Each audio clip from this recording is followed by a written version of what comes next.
Good morning, Belen. I'm Mark Novus. And I'm Nicholas Roca. Welcome to this edition of WBLN for February 24th, 2016.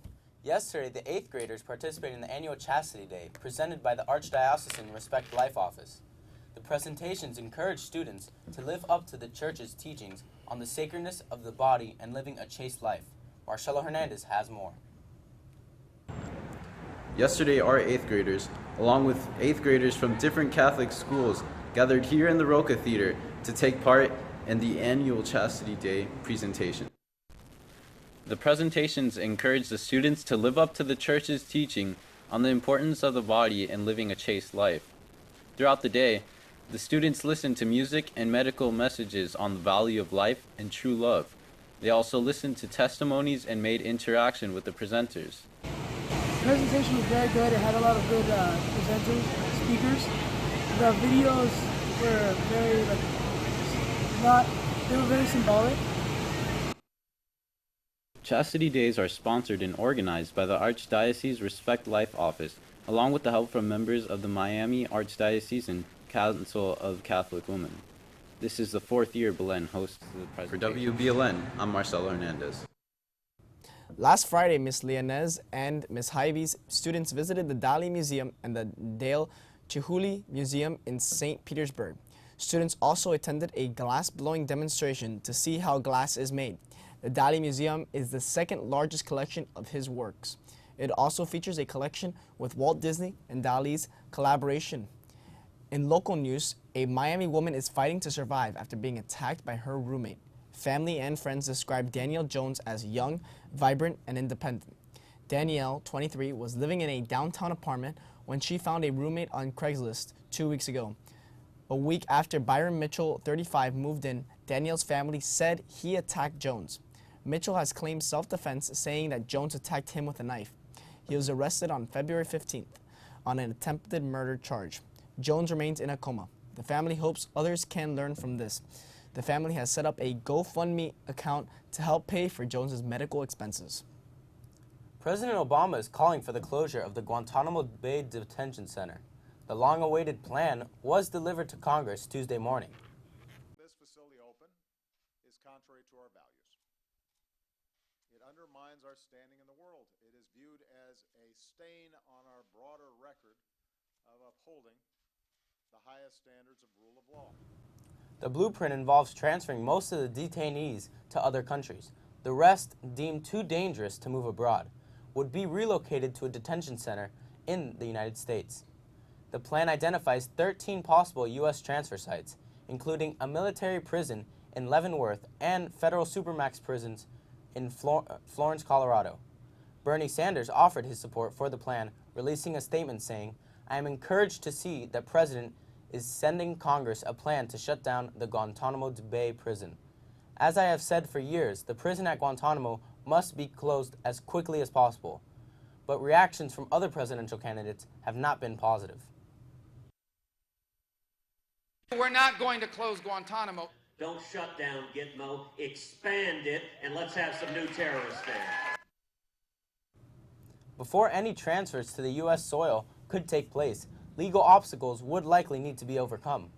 Administration officials say they are planning conversations with lawmakers, but the outcome remains hazy. Donald Trump rode to victory in the Nevada caucuses Tuesday. Young, we won with old, we won with highly educated, we won with poorly educated. I love the poorly educated. But with Trump highly favored even before the results had started coming in, the real fight was between Ted Cruz and Marco Rubio for second place. Cruz spinning his showing in Nevada as progress, Rubio touting his establishment candidate identity as critical for a general election win. As the Republicans watch the Nevada returns come in, Democrats prepared for the South Carolina primaries this weekend. Mobile ride service Uber confirmed today that Michigan shooting spree suspect Jason Brian Dalton worked for the company. Uber released a statement saying the 45-year-old had passed a background check, but the company did not address reports saying Dalton picked up fares in between the shootings. Kalamazoo Public Safety Chief Jeff Hadley said that they are investigating those reports, and Uber said they will help with the investigation, quote, "in any way that we can." At least 8 people were shot Saturday night in 3 locations in Kalamazoo. 6 of the victims were killed. Dalton was arrested without incident in connection with the shootings. Kalamazoo County prosecutor said formal charges will be brought against Dalton on Monday. In Fiji, the death toll is rising from Tropical Cyclone Winston. At least 20 people are now believed to have died as a result of the powerful storm, which lashed the South Pacific island nation over the weekend. Fiji's prime minister says there's widespread damage and flooding. Homes have been leveled, key services have been cut, and remote areas have been shut off.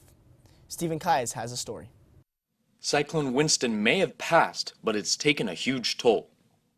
The damage has been widespread. Homes have been destroyed. Many low-lying areas have flooded, and many people have been left stunned and confused about what to do. Thousands fled their homes when the storm hit, and many now have nowhere to return to. Particular emphasis will be placed on reconnecting our Eastern Division to our national grid so we can urgently assess and address the damage in our maritime regions. Those whose homes are still standing are without power or water, and there's little in the way of communication.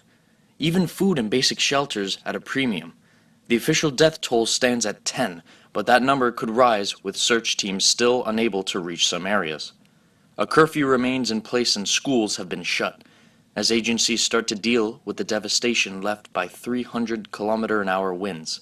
People are still being urged to stay indoors. There is a great deal of debris on our roads and in our communities. Power lines have gone down all over the country, and roofing iron, glass, live electric wires, and other hazardous materials pose serious threats to public safety. We are working hard to make your streets and communities secure once again, but that will take time. For the people of Fiji, a hard task lies ahead. This is Stephen Kayes for WBLN News.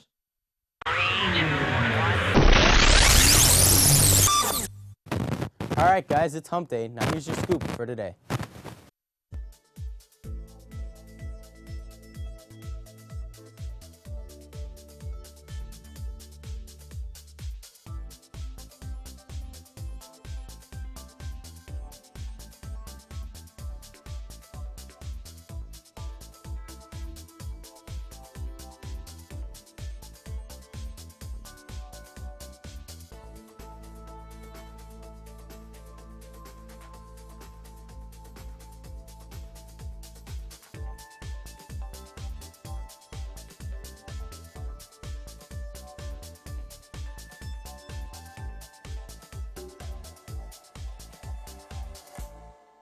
Now stay tuned as we bring you weather and sports right after these messages.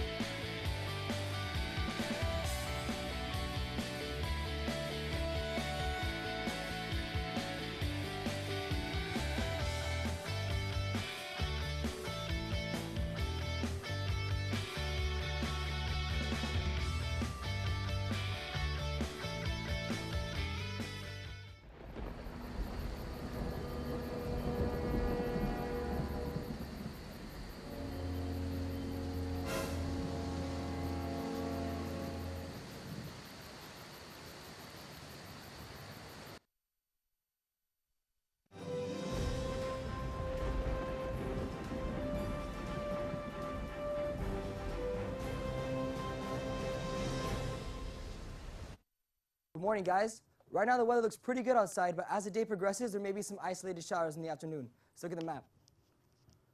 As you can see, that is the moisture that might cause some trouble in the afternoon, but the area that will have the most severe weather will be on the Gulf Coast. Let's look at the highs and lows. There should be a high of 83 and a low of 63 with a 70% chance of humidity. The wind's coming from the south at 22 miles per hour. Like I said, there should be some isolated thunderstorms with a 30% chance of rain. And for the next 3 days, tomorrow, there should be a high of 74 and a low of 53 with a 0% chance of rain. On Friday, a high of 72 and a low of 49 with a 0% chance of rain. And on Saturday, a high of 72 and a low of 54 with a 0% chance of rain. That's all for weather. Now on to sports.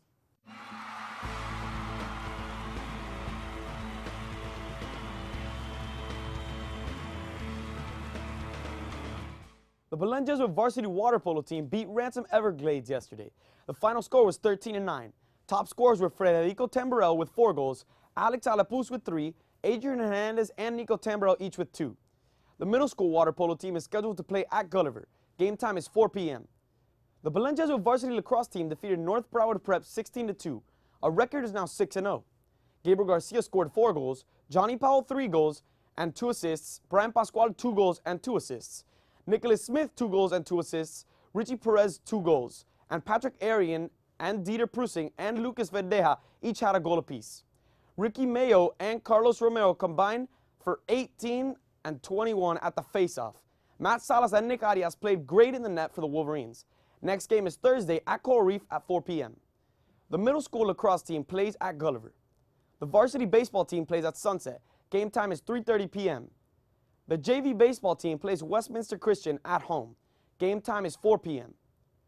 Fan shirts for the soccer team will be on sale in the bookstore for $5, cash or check only. That's all for sports. Now back to you guys at the desk. Thank you, Alejandro. Because Lent is the time to prepare for the passion, death, and resurrection of our Lord, we want to invite everyone to participate in the traditional Lenten practice of accompanying our Lord on his way to Calvary. Every Friday during Lent, we will be reflecting on the Stations of the Cross in the Garrido Plaza. This will happen during homeroom. Please come out and witness your faith by participating in this Lenten activity. Everyone is welcome. Be sure to follow us on Facebook, YouTube, Twitter for all the latest news and pictures. I'm Mark Novus. And I'm Nicholas Roca. From everyone here at WBLN, have a wonderful day. Thanks for watching and stay golden, Wolverines.